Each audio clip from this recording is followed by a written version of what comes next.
Hello everyone, সকলোকে নমস্কাৰ জনাই মোৰ ভিডিওটো আৰম্ভ কৰিছো। মই জিনাই মোৰ ভিডিওলৈ আপোনালোক সকলোকে স্বাগতম জনাইছো আৰু আজি বনাব লৈছো পিঠা এটা।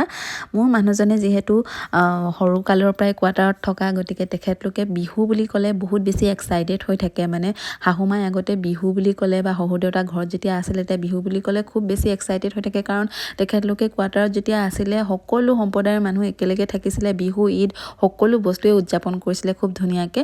গতিকে আগতে হাহুমাই বহুত ধুনীয়া পিঠা বনাইছিলে। পিছে মই পিঠা বনোৱাত ইমান বেছি এক্সপাৰ্ট নহয়, মোৰ মানুহজনে কৈ থকা দেখিহে ভাবিলোঁ তেখেতৰ যিহেতু সৰুৰে পৰা সেইটো পৰম্পৰা চলি আহিছে, তো আজি মই তেখেতৰ কাৰণে এটা স্পেচিয়েল পিঠা বনাবলৈ গৈ আছোঁ পোন প্ৰথমবাৰৰ বাবে। মই কিন্তু পিঠা পনা বনোৱাত বহুত বেছি এক্সপাৰ্ট নহওঁ, কাৰণ মোৰ ঘৰত মোৰ বৌয়েহে পিঠা পনা বেছি বনায়, মই ইমান এটা পিঠা পনা বনাব নাজানো। গতিকে আজি এই পিঠাটো মই ইউটিউবৰ পৰাই চাইছোঁ আৰু ভাবিছোঁ মই বনাওঁ বুলি।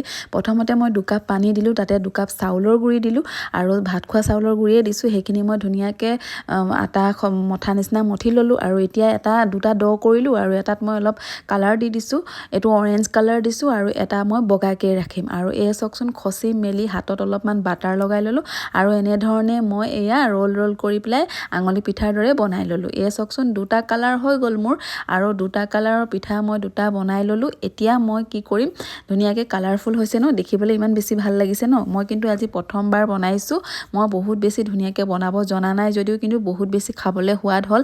আৰু আজি যিহেতু আমাৰ ঘৰত আলহীও আহিব, মোৰ বা ভিন্তিহঁত, তেখেতলোকৰ কাৰণেও স্পেচিয়েলি বনাইছোঁ, লগতে বিহু বুলিও বনাইছোঁ আৰু মোৰ হাজবেণ্ডৰ কাৰণেও বনাইছোঁ। এফালে আকৌ ইয়াত পানী পাতি দিলোঁ, তাতে দি দিলোঁ অকণমান নিমখ আৰু বাটাৰ দি দিছোঁ।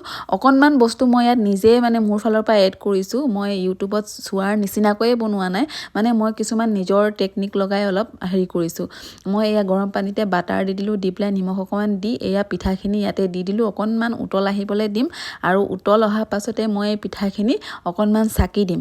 আৰু চাকি দিয়াৰ পাছত এয়া দেখিছে নহয়, পিঠাখিনি খুব ধুনীয়াকৈ এটা হৈয়ে আছে বাৰু। এতিয়া মই গৰম পানীৰ পৰা চাকি উঠাই ল'ম আৰু এতিয়া মই একেখন পেনতে আকৌ গাখীৰ দি দিছোঁ আৰু ইয়াতে দি দিছোঁ ইলাচি, আৰু ইলাচি দি মই অকণমান লৰাই আছোঁ। আৰু তাৰপিছতে মই চাকি থোৱা পিঠাখিনি আকৌ গাখীৰতে দি দিম আৰু দি পেলাই অকণমান সময় লৰাম আৰু তাৰপিছত ইয়াতে দি দিছোঁ কনডেক্স মিল্ক।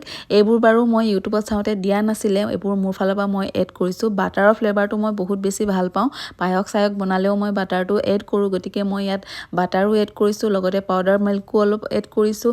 আৰু এইখিনি দি অকণমান সময় লৰাই গাখীৰখিনি মই ডাঠ কৰিম।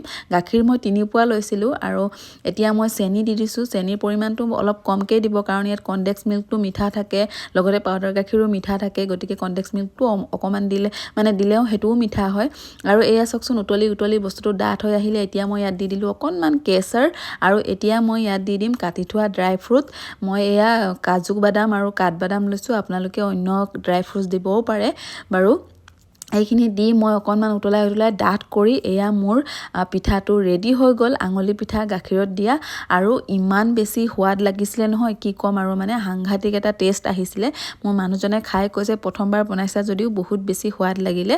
আৰু আপোনালোকৰ বাৰু ভিডিঅ'টো চাই কেনে পালে কমেণ্ট এটা কৰি জনাব বুলি আশা ৰাখিলোঁ। আজিৰ ভিডিঅ'টো ইমানেই আছিলে, নেক্সট ভিডিঅ'ত আকৌ লগ পাম। আজিলৈ আহিছোঁ, বাই।